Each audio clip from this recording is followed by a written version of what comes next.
The Panch Prayag, the five sacred confluences, forming a divine union. नमस्कार। चलिए आज हिमालय की एक खास यात्रा पर निकलते हैं। एक सफर एक प्राचीन कोड को क्रैक करने का।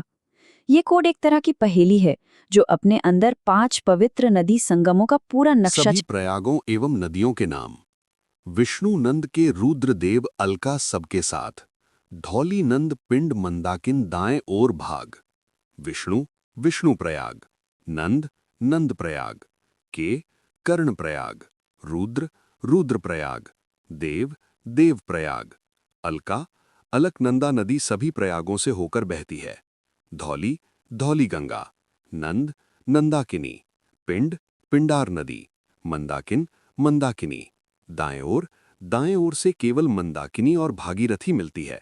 अलकनंदा में 3 नदियां वाएं से मिलती हैं।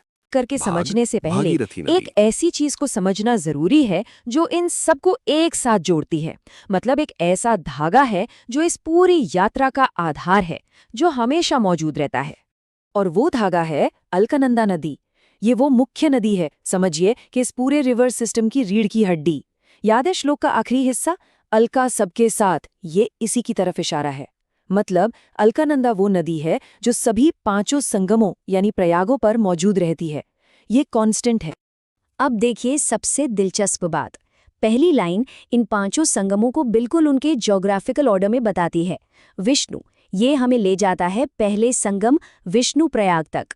फिर आता है नंद, ये बताता है नंद प्रयाग के बारे में। के जो है वो असल में कर्ण प्रयाग की कुंजी है। इसके बाद रुद्र साफ साफ चौथे संगम रुद्र प्रयाग की ओर इशारा करता है।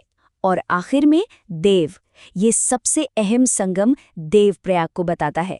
कितना कमाल का तरीका है ना? लेकिन एक मिनट रुकिए, संगम का मतलब तो होता है जहां 2 नदियां मिलती हैं। अब अलकनंदा तो हर जगह है, ये तो पक्का हो गया। पर वो दूसरी नदी कौन सी है जो हर प्रयाग पर आकर मिलती है? पहली लाइन ने तो हमें सिर्फ जगहों के नाम बताए हैं, नदियों के नहीं।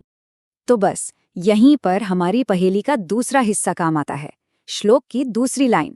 ये लाइन उन सहायक नदियों यानी ट्रिब्यूटरीज के नामों की चाबी है जो अलकनंदा में आकर मिलती हैं।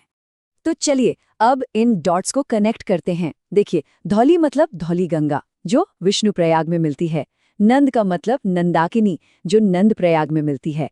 पिंड से हुई पिंडर नदी कर्ण प्रयाग में। मंदाकिन है मंदाकिनी नदी के लिए जो रुद्र प्रयाग में मिलती है। और भाग यानी भागीरथी नदी जो देव प्रयाग में मिलती है। देखिए तो कितनी खूबसूरती से पूरा सिस्टम एक साथ जुड़ गया। लेकिन ठहरिए, कहानी अभी खत्म नहीं हुई। इस श्लोक में सिर्फ नाम ही नहीं है, इसमें एक और बहुत जरूरी जियोग्राफिकल डिटेल छिपी है, और वो है नदियों के बहने की दिशा। जरा इस हिस्से पर ध्यान दीजिए, दाएं ओर। इसका मतलब ये है कि इन 5 बड़ी सहायक नदियों में से सिर्फ 2 नदियां ही ऐसी हैं जो अलकनंदा में दाहिने किनारे से यानी राइट बैंक से आकर मिलती हैं। और ये श्लोक हमें एकदम साफ साफ बताता है कि वो 2 नदियां कौन सी हैं। मंदाकिनी दाएं ओर भाग यानी मंदाकिनी और भागीरथी, ये 2 नदियां दाहिने किनारे से मिलती हैं। तो इसका सीधा सा मतलब हुआ कि बाकी 3 धौली गंगा, नंदाकिनी और पिंडर, ये बाएं किनारे से मिलती हैं। कितना आसान और कितना असरदार तरीका है याद रखने का। तो अब हम इस सफर के आखिरी पड़ाव पर पहुंच गए। आखिरी संगम देवप्रयाग। ये वो जगह है जहां सब कुछ एक साथ आकर मिलता है, जहां कहानी पूरी होती है। यहीं पर देवप्रयाग में अलकनंदा और भागीरथी का वो पवित्र संगम होता है। और इसी पॉइंट से आगे इन दोनों की मिली हुई धारा को हम सब पवित्र गंगा के नाम से जानते हैं। जी हाँ, यहीं से गंगा की शुरुआत होती है।